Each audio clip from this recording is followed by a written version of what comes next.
Hello everyone, it's Shane Kanto, your Wasteland reviewer, and I'm here to review the new music biopic, Springsteen, Deliver Me From Nowhere. And this film is from director Scott Cooper, who wrote this film based off of the book by Warren Zanes, and Jeremy Allen White portrays Bruce Springsteen as he journeys crafting his 1982 album Nebraska, which emerged while recording Born in the USA with the E Street Band. And this film looks at Springsteen navigating his own childhood trauma and this horrible battle with depression, and how he was able to channel this through this creative process, crafting this very personal and raw album and just letting it all out there. And this film, I think, is really well directed. You can tell that there's a rich nature to how this film looks. There's a richness and a crispness to the footage. It looks like a film. And you can tell Scott Cooper is a type of filmmaker that's able to craft films that have just this very raw feel to them, whether it's Crazy Heart or Hostiles, Out of the Furnace, Antlers. And here he continues that and delivers something that's really strong to look at. Masanobu Takayanagi is the cinematographer here and just delivers this very crisp looking film that leverages a lot of very intimate shots and allowing for a lot of emotion in that way.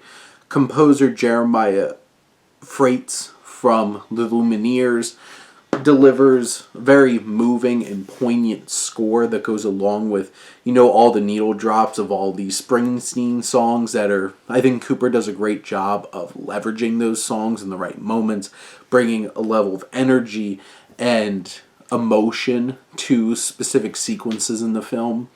I do feel like this 2-hour film struggles pacing wise and really keeping the audience engaged the whole time. It does get repetitive. Some of the most engaging scenes are, the creative process, but I think the weakness of this film is the script.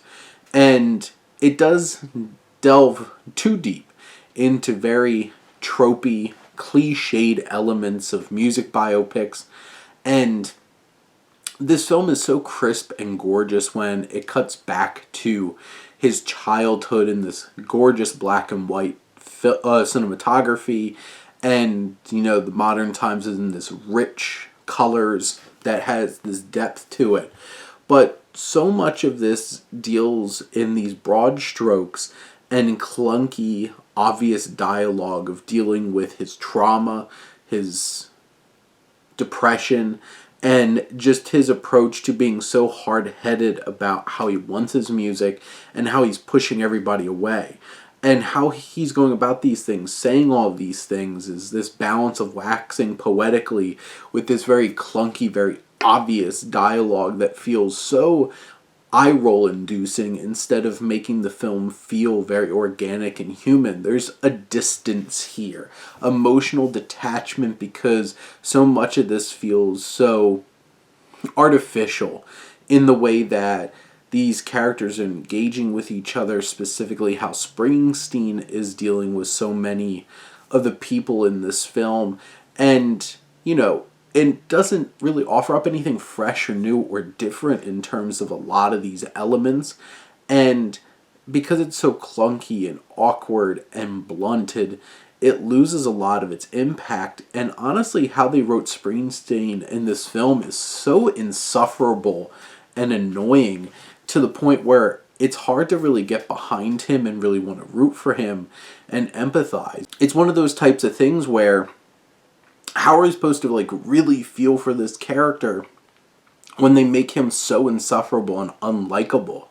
And even in moments where he's supposed to be really empathetic, this dialogue really leaves it feeling so frustrating.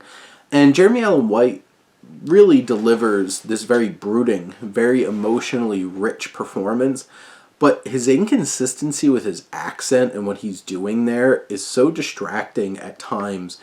And ultimately it doesn't take away from the power of his performance, but it is something very noticeable and weird. Jeremy Strong is fantastic, even if he's saddled with a lot of over explaining things to the audience. He's very vulnerable, and I think he has great chemistry with White as John Lando, who, like, manager advocate, and there's just a connection there, and you can tell he really cares. And then you have the likes of Stephen Graham, who plays his abusive alcoholic father, who has some moments really standing out. You have Odessa Young, who's Springsteen's love interest, who is frustrating in the fact that she's so underwritten, and how she fits into the story feels so cliche and doesn't really feel like it's offering anything new. But Young is very talented. Paul Walter Hauser, Mark Maron, David Krumholtz all deliver some memorable performances as these people in Springsteen's professional life. Gabby Hoffman, who plays his mother, I think there's some really good tender moments there too. When he does perform the music, those are some of the most electric, meaningful, and poignant scenes in the film. Wish there was more of that energy at places. But overall, this is a pretty middling biopic that leaves a lot to be desired and leaves quite a frustrated feeling for sure. But those are my thoughts on Springsteen, Deliver Me From Nowhere. Let me know what you think, and let's talk some movies. But thank you as always for tuning in and supporting your Wasteland reviewer.